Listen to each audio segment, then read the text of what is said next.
கிளம்பி வரும்.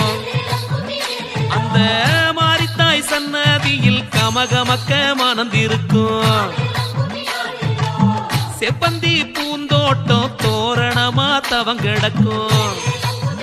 நம்ம நாரணன் தங்கை கோயில் நால்புறமும் அலங்கரிக்கும்.